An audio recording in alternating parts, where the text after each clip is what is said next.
Hello everybody, Prowl here, and welcome to another episode on the Bedrock Guide with me and the 4 Avengers here. Okay, so a couple important things to note about this type of iron farm. We're going to build 3 different sections to this. There's going to be the lower level, the upper level, and the kill chamber. There's a couple different minor ways you can do this farm. I'm going to do it the way that I like. This farm is not my design, although I have done a full feature tutorial on it before. This farm was made by the old guy. I will remember to link his channel below. He has newer iron farm designs as well. Probably worth it for you guys to check out. This particular one though, to me, is the best iron farm in Minecraft. It is the first, the last, the only iron farm you'll ever need because it also includes a full feature villager trading hall that you can have 20 or more villagers in. You typically only need to do the 20, but we're gonna go big here. We're gonna do the full 40, and I'll show you guys that now. Okay, I have a few extremely important notes for you guys as we get started on this. You can put this iron farm more or less anywhere. You can bury it in the ground, you can throw it up in the sky, anywhere in between. You can't put it in the nether. I do believe they might work in the end, but villagers are really weird with different areas, so you probably don't want to do it there. And you want to make sure it's at least 96 blocks away from any other village or any other profession blocks. So I have another village right here that's working my villager breeder up above, but we'll be able to get rid of this part of the village down here by taking out that bed and removing any other profession blocks, such as this guy right here. You got to make sure you have no other profession blocks, no other beds with villagers attached to them, or really no other villagers within 96 blocks of this thing. Otherwise, it's going to mess it up. Now, we're going to do this in a few different steps. Oh, and if you want the villager breeder episode, check out the episode before this one. Now, we're going to handle this in 3 different steps. These steps kind of make the most sense for me, but the first 3 don't really matter what order you do them in. The first 3 are we are going to build the ground level of the farm first, which is going to be down there. Then the top level, the main level, which is going to be up here. And then we're going to do the kill chamber, which is going to be down at the bottom below. You could do those 3 in any order. That's up to you. What you have to do at the very end is the villager portion, where you take these villagers and you link them up to beds that we will put down at the end as well. And we will get them all professions, and all of that is what makes this thing work. We'll go over that at the end.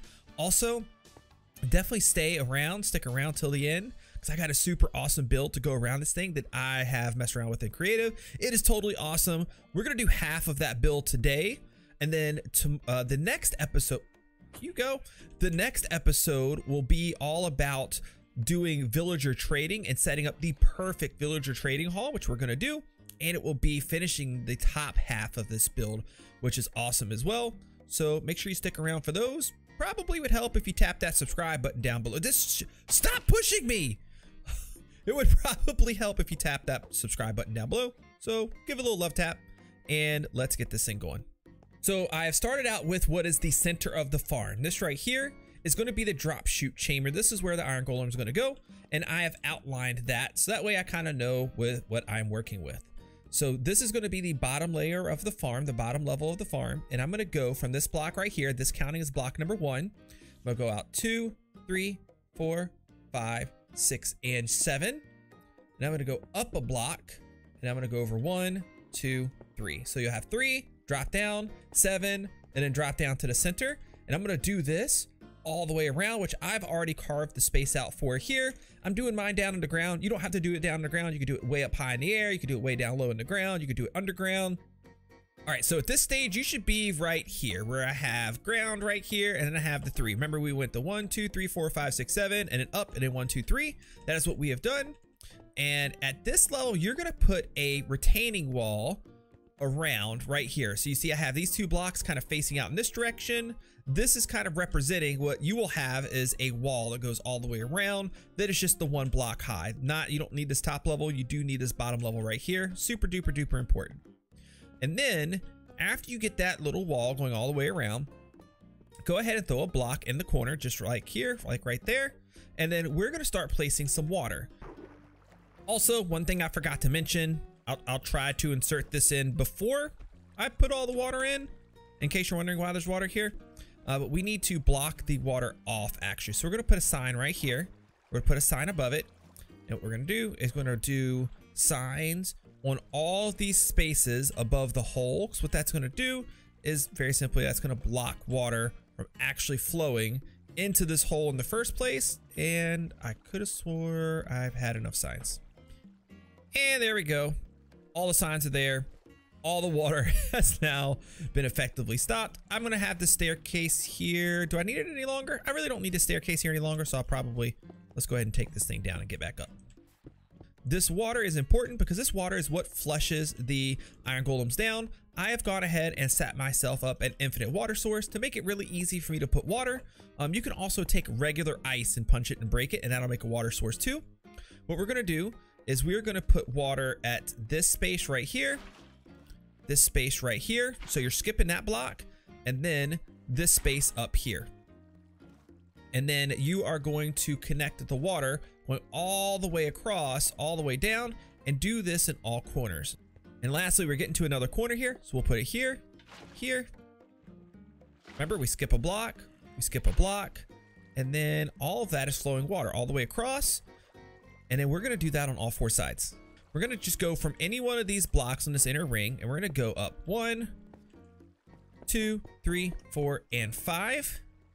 And then we can take all of these other blocks down. I'm not gonna be able to reach them all right now, which is fine. And we're gonna make that same ring we made down there to kind of start out with. We're gonna do that here too. So you can see, especially on Bedrock Edition, it's really easy. You could just kind of place blocks right in front of you, just like this, as long as you're looking over the ledge. And then we are going to have that little 3x3 circle left, right in the middle, just like that. And this time we're gonna go out a total of 8. So counting from right here, we're gonna go out 1, 2, 3, 4, 5, 6, 7, and 8. And then we will actually end up having a, right here, temporary block or 2. We'll end up having this border block right here. Ignore that block, I'll get rid of that later. And we're gonna do this out to 8, and then the border block all the way around.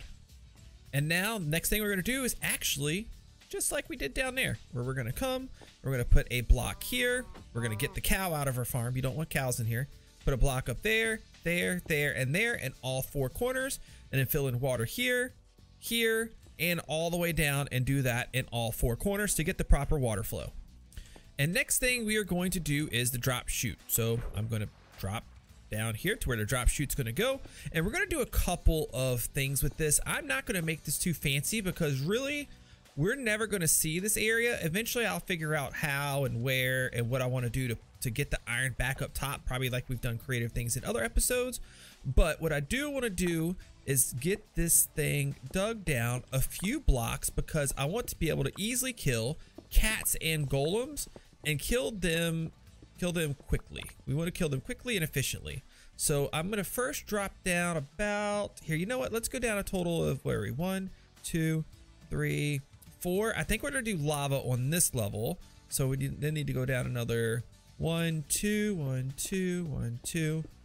And then we are going to put some buttons above our head, like so. Let's see, right here, actually. 3, 4, 5, 6, 7, 8. And then we actually need a sign to cover the middle, which I did not end up grabbing. Here we go. And a sign that says SA. Here, we'll do this. Sign that says Prowl is better than Blujay always. Perfect. That sign really caps the place off. Now at this level right here, actually, we need to go down one more because I think how these campfires work. Yeah, we're gonna put the campfires at this level right here. And we're gonna put hoppers below the campfires. I think what we'll actually do is we'll get the hoppers in first. I think I brought them with me. Yes, I did. We want all of the hoppers to kind of point one direction. So let's go here, here, here, and then I'm holding shift to click them. There and there. So all of the hoppers are pointing into this guy right here. So just to remember which way we're going, we'll go ahead and we'll do this for now. And then Actually, let's break ourselves over here real quick. And let's get our campfires in. And hold, again, you have to hold down that shift button. That way you don't actually step on it. Or I mean, click into the hoppers. And then I'm using my pick block button to easily place them all just like that. And that is perfect. So now what'll happen is the golems will fall down through the lava up there. Cats will also fall down through the lava up there. They won't just die from that. They'll actually land on the campfires, help kill them quicker. And then all of the items that they drop will be able to, I can't really see. We're gonna have to do it this way. All of the items, there we go.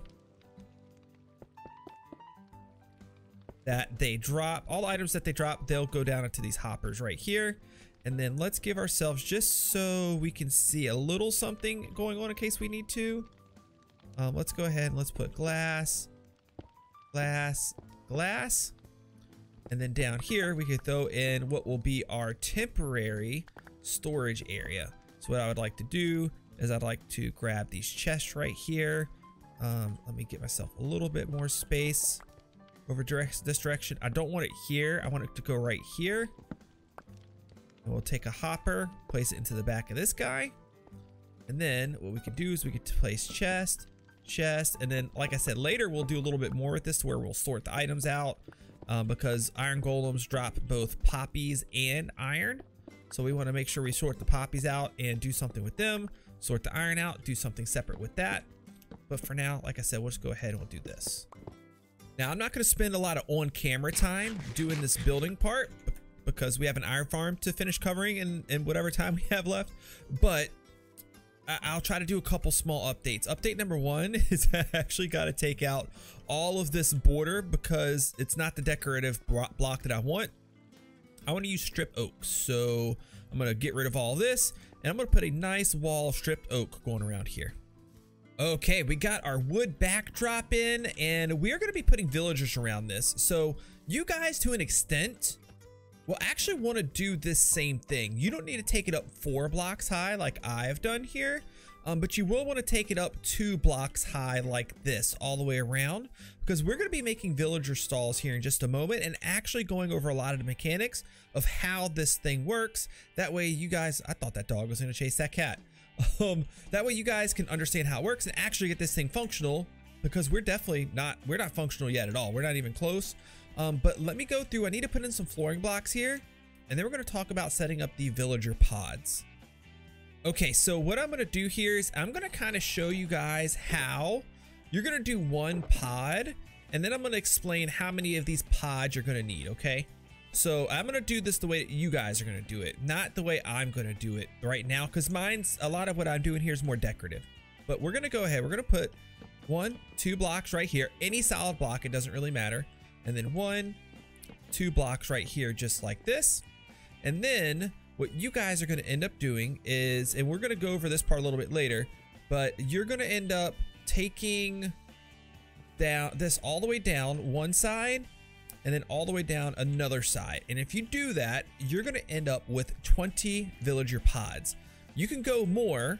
You can put more on that side, more on the side over there.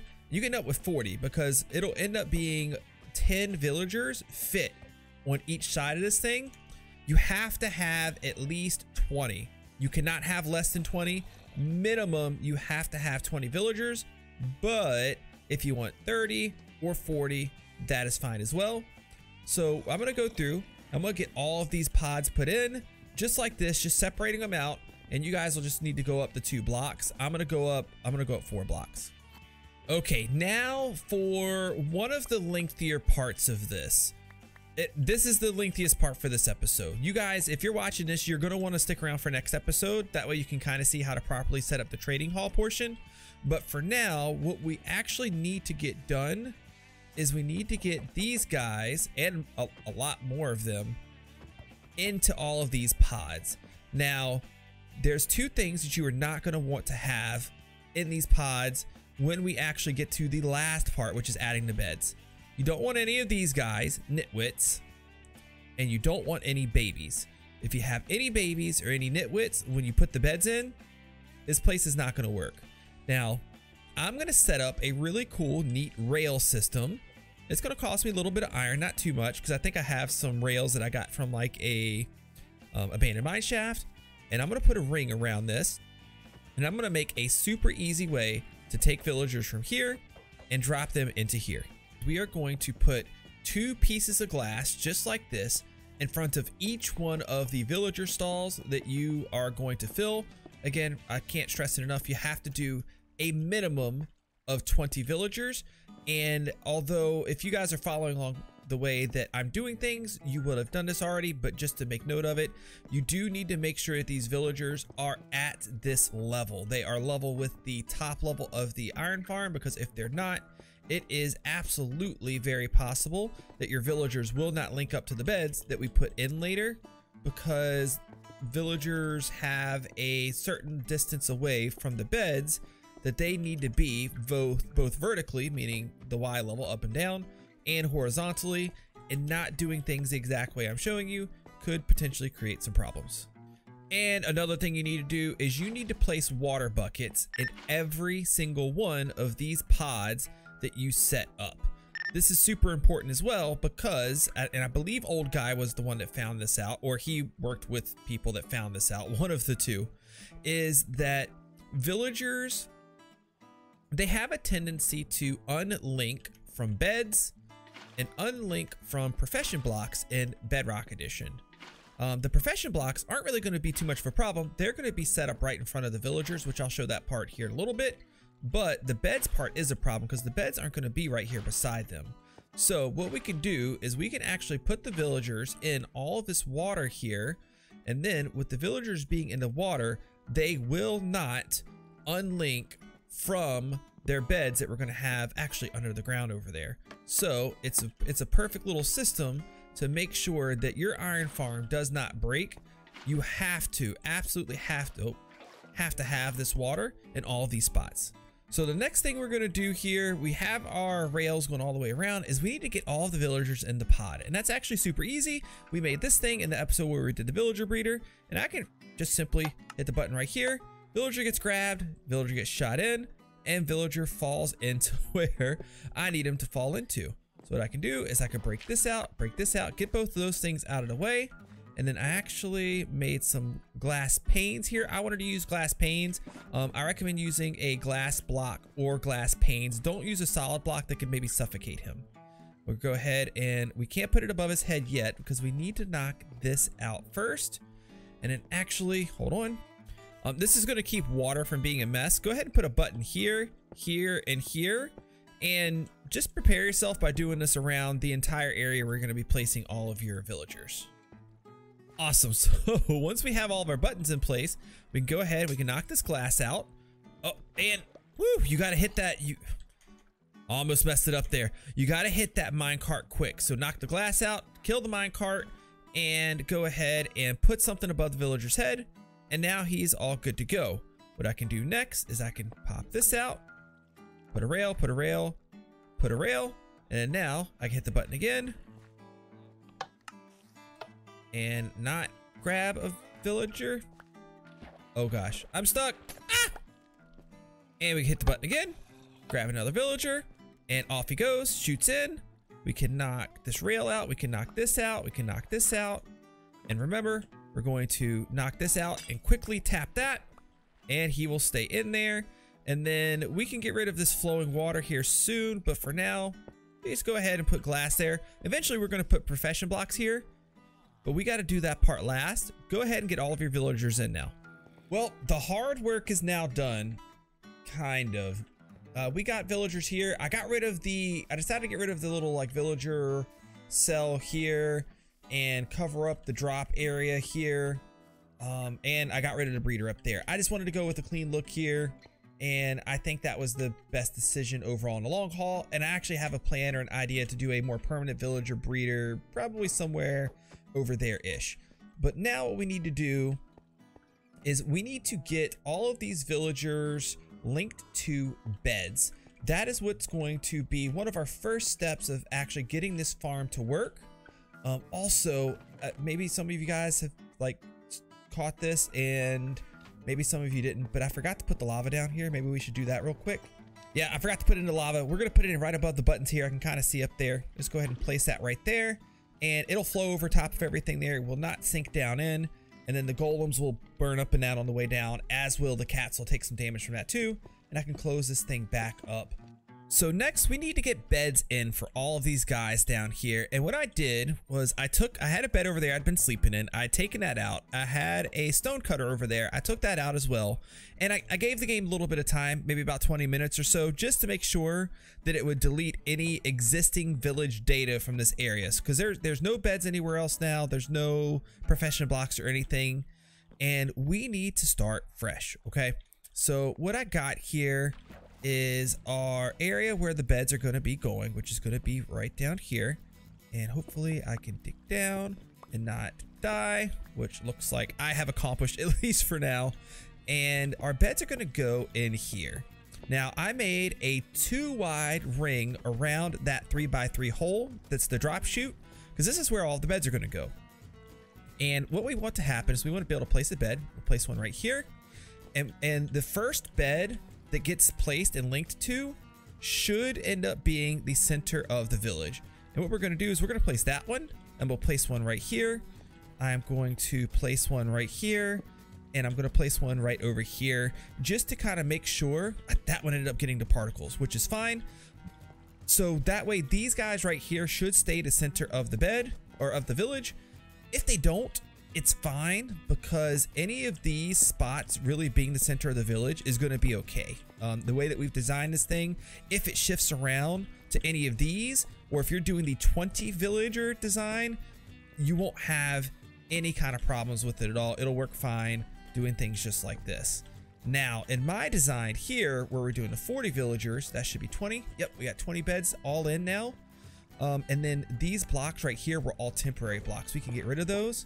And I'm gonna get rid of these that I was using to kind of walk around. What we're gonna do is we're actually gonna make another, I think, one ring, maybe one more ring around, and that's gonna be for the final. Oh, there's a cat already. We're gonna make one more ring around, and that should get us to 40 beds, which is what we need for this thing to work with 40 villagers. So I'm gonna go ahead and clear this out and get those last beds in. So we got the 20 beds in, so let's go through and put 21, 22, 23, 39, and 40. So now that gets all 40 beds. Some of them I had to turn sideways to fit 40 in here. Really the main thing though is just try to always keep the head of the bed as close to the center as possible, just to make sure that all the villagers can link with them. But at this point we got 40 beds in here, and we got to move on to actually showing you guys how to do the next step of this, which is link up the profession blocks and get the professions and the I guess the trades that you want to. Although this won't be the full trading episode, I will still show you guys how to do it. But to get this thing actually working, producing iron for us, we need to link all of these villagers to profession blocks. And this part is not easy, because what we actually need to do is we need to place a profession block down and then look and see for a villager to have particles above his head. And we need to go to that villager. So I'm kind of doing it at the corner here. I did not see anybody on this side have particles on their head, which means I'm going to have to take this over to the next side. I see him. He's down this way. And this is what we'll do, okay? So I don't know what side I'm going to have be what yet. It's that guy. So he's the one that we want to match up with this profession block. So what we're going to do is we're going to break that out. We can just go ahead and we can use the smithing table for him. And then there he is. He's linked up. He's now changed professions. And you can see he does have trades, although we're not going to do anything with those quite yet, because we're going to use a trick to do a little bit fancier trading, or get the trades that we want, more or less. Let me do a few of these guys and get a librarian, and I'll show you what I mean.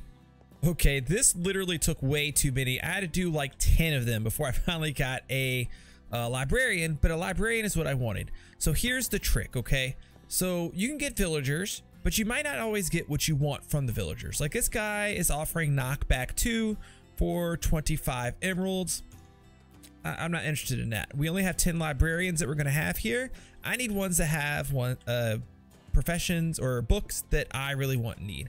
So what we're going to do is we're gonna place a sticky piston right here, put a lever on it, move this, move it back, and this dude will relink to it if we give him just a couple of moments. Hopefully. Maybe. There he goes. And then we can look at him again and see, oh, he's got fire aspect 1 this time. Not what I want. And we'll move it again. And we will basically keep repeating this process until this dude gives us exactly what we are looking for, which is not that.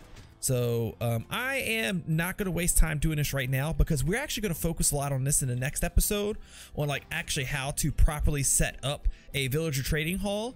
But for those of you guys that are looking how to do like the basics of it right now and get these guys set the way you want to, that's the super easy way to do it. And just keep re-rolling them until you get a trade that you want. Keep in mind, once you trade with him one time, that's it. Dude's locked. He ain't going anywhere. He's going to keep whatever he's got.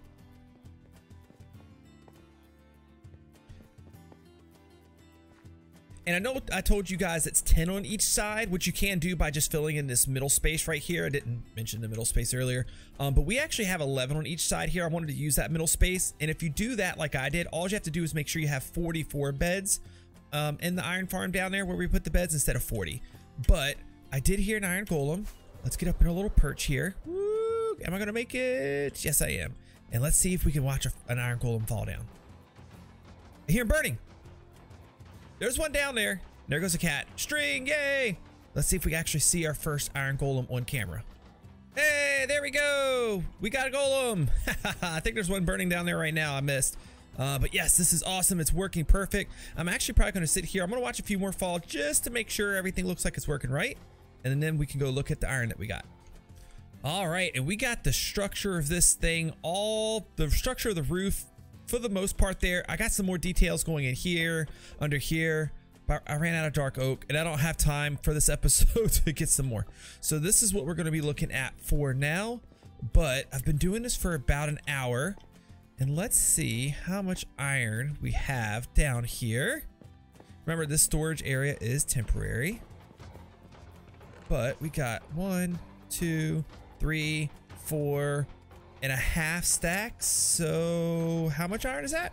That is 280 something iron, which sounds about right because I haven't been physically over here the whole time. I've had to leave to get materials multiple times. I have to run away to go sleep and all of these different things because this iron farm, when it is fully functional and you're AFKing at it constantly, you'll get somewhere in the neighborhood of about 350 to 400 iron per hour. Those rates can kind of vary a little bit, but it's among the fastest iron farms that you can get on the Bedrock edition. And I think, hey, dark oak, come here. Nope, that's spruce. But I think that's going to be it for today, guys. Join me for the next episode where we A, finish this roof up there. It's going to look awesome, and the building and whole, and B, we get some of these villagers, especially these librarians over here, and maybe a few of the Fletchers too, kind of rolled and set and all ready to go. And also we're gonna get some villager discounts. I got a method to make this happen. I'll see you guys in the next episode. I'm swinging a shovel at your face because you haven't clicked that subscribe button yet, so make sure you give that a good old click, and I'll see you guys in the next one. Goodbye.